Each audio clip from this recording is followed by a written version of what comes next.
Hey guys, I am Arpita and welcome back to my YouTube channel. Friends, today's video is really very important for the moms and mom to be. So please watch the video till the end. Also like the video and click on subscribe button if you think so. The video is really helpful for you. So guys, pregnancy is really a very beautiful phase of a women's life, but ये अपने साथ बहुत सारे challenges लेकर आता है। जी हाँ, जैसे कि हमारी डिलीवरी कहाँ होगी, कौन से हॉस्पिटल में होगी, कब होगी और हमें क्या क्या चीज़ें लेकर जानी है एंड सो ऑन। और ये सारे चैलेंजेस डिलीवरी के बाद भी चलते रहते हैं, बट आपको जो अपना हॉस्पिटल बैग है वो पहले से रेडी करके चलना होता है ताकि लास्ट मोमेंट पे आपको कोई भी टेंशन ना हो। तो उसके लिए आज मैं शेयर करने जा रही हूँ hospital bag checklist for mom. जी हाँ, मॉम और बेबी के लिए आपको 2 हॉस्पिटल बैग्स रेडी करके ले जाने होते हैं जो कि डिलीवरी के टाइम पे आपको बहुत काम आते हैं, जिनमें वो सारी चीज़ें होती हैं जो आपको डिलीवरी के टाइम पर ज़रूरत पड़ने वाली हैं। Hospital bag checklist for baby already मैंने अपलोड कर दी है अपने चैनल पर, आप उसे देख चुके होंगे आई होप। अगर नहीं देखा है तो प्लीज़ जाकर उसको देख लीजिएगा, आपको ये बहुत हेल्प करेगा। अब मैं आपके साथ आज शेयर कर रही हूँ hospital bag checklist for mom. Guys, एक और चीज़, मैंने इसमें वो सारी चीज़ें इंक्लूड की हैं जो मुझे लगता है कि ज़रूरी हैं। अगर आपको लगता है कि कुछ इसमें छूट गया है तो आप ऐड ऑन कर सकते हैं, मुझे कमेंट में बता भी सकते हैं।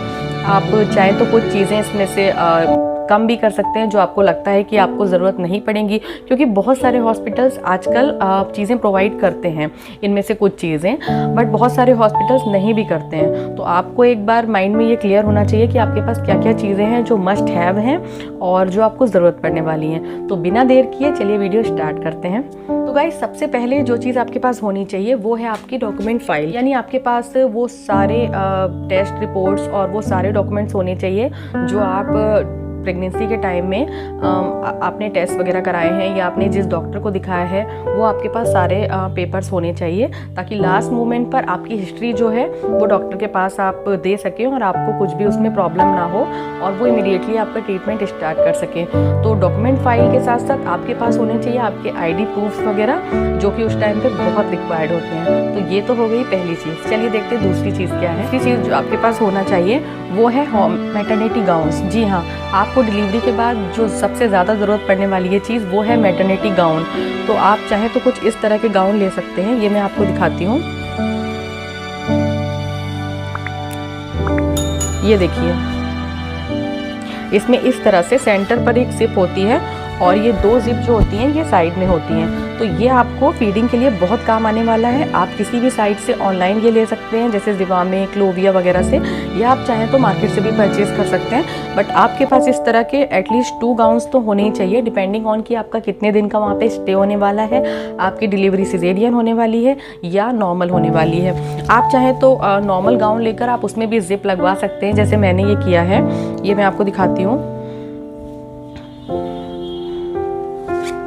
फ्रेंड्स, ये देखिए, आप इस तरीके का नॉर्मल गाउन लेकर कॉटन में और इसमें आप ये बीच से जिप लगवा सकते हैं। ये भी आपको बहुत इजी है रेडी करना, बट आपके पास इस तरह के 2 से 3 गाउन्स होने चाहिए जो आपको उस टाइम पे बहुत काम आने वाले हैं।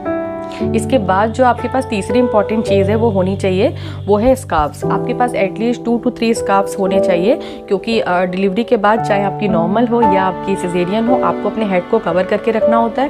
तो आपके पास इस टाइप के स्कार्फ्स होने चाहिए, लाइट वेटेड, जो आप आराम से कैरी कर सकें उस टाइम पे।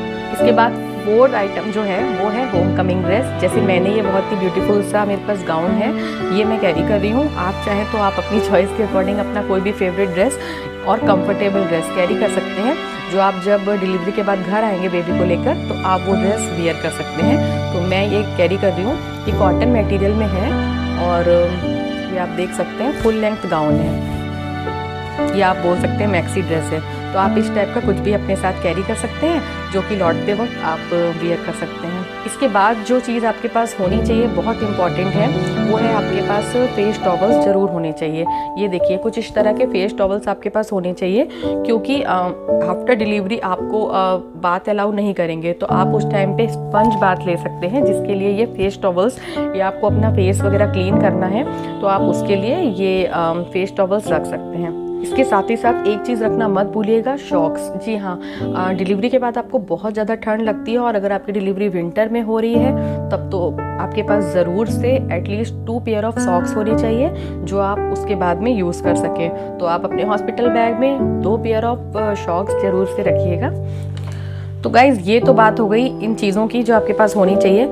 अब मैं बात करती हूँ एक और ज़रूरी चीज़ की जो आपके पास होनी ही चाहिए और जो आपको वेट नहीं करना है कि आपको हॉस्पिटल दे रहे हैं या नहीं दे रहे हैं, क्योंकि बहुत बार वो देते हैं बट आपको वो समझ में नहीं आता और फिर आपको अलग से परचेज़ करना पड़ता है। वो है मैटरनिटी पैड्स। जी हाँ, आपको ये मैटरनिटी पैड्स आपके पास होने ही चाहिए। ये आप देख सकते हैं, ये न्यू मॉम के मैटरनिटी पैड्स हैं और ये specially for after delivery usage के लिए होते हैं। जब आपको ब्लीडिंग बहुत ज़्यादा होती है तो आपको उस टाइम पे इसी टाइप के पैड्स, मतलब बहुत सारे हॉस्पिटल्स भी ये पैड रिकमेंड करते हैं और आप चाहें तो खुद से भी ये खरीद सकते हैं। सबसे अच्छी बात ये कि इनके साथ में जो है वो सपोर्टर भी आता है। मैं आपको दिखाती हूँ कि आपको इसे यूज़ कैसे करना है। आप ये देख सकते हैं, ये आपको यूज़ एंड थ्रो मिलता है, पैंटी सॉर्ट ऑफ है ये आपको इसमें पैड अटैच करके और फिर यूज़ करना होता है। तो ये आपके लिए एक मस्ट हैव है। आप देख सकते हो कि इसका मटेरियल काफ़ी सॉफ्ट है, तो अगर आपको स्टिचेस हैं और आपकी सिजेरियन डिलीवरी हुई है then also you can use. और सबसे बड़ी बात है कि पैड का जो साइज़ है वो काफ़ी बड़ा है। आप देख सकते हो कितना ज़्यादा बड़े साइज़ में है ये, तो इसमें बिल्कुल भी आपको लीकेज का प्रॉब्लम नहीं होगा। तो आपको यही वाले पैड मैं एडवाइस करूँगी कि आप यूज़ करिए, क्योंकि ये काफ़ी अच्छे रहते हैं और इसके रिव्यूज़ भी काफ़ी अच्छे हैं।